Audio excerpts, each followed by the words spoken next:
nouveaux trains sont désormais équipés d'un système dénommé équipement agent seul, c'est-à-dire qu'ils circulent en Île-de-France notamment, mais partout en France, avec comme seul personnel de bord le conducteur du train.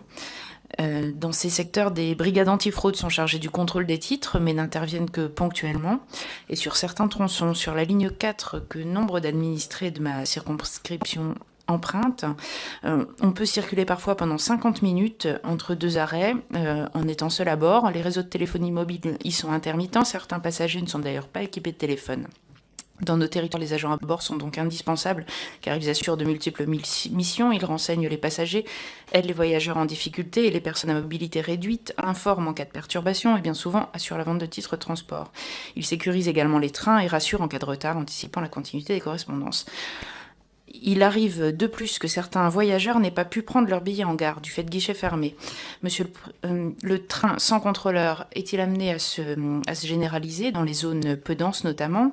Comment rassurer les voyageurs qui empruntent ces lignes sans contrôleur?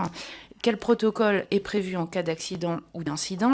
Et enfin, quelle couverture en assurance peut-on assurer aux voyageurs ayant été dans l'incapacité d'obtenir un billet?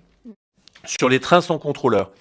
Là-dessus, il n'y a pas de doctrine, il y a une adaptation à la réalité du terrain qui est largement discutée avec l'autorité organisatrice régionale. Le principe historique de un contrôleur par train, qu'il y ait 15 personnes ou qu'il y en ait 500, nous paraît avoir vécu. Donc nous réorganisons le travail de telle sorte qu'il y ait des équipes de contrôleurs.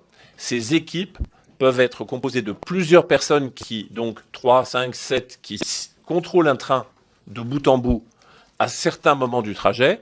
Et puis, il y a effectivement un accompagnement non systématique lorsqu'il y a dans un train, par exemple, dans des heures creuses, 5, 10 ou 15 personnes. C'est vrai que pour la région, porter le poids financier de la présence d'un contrôleur tout au long du trajet est quelque chose qui les fait réfléchir.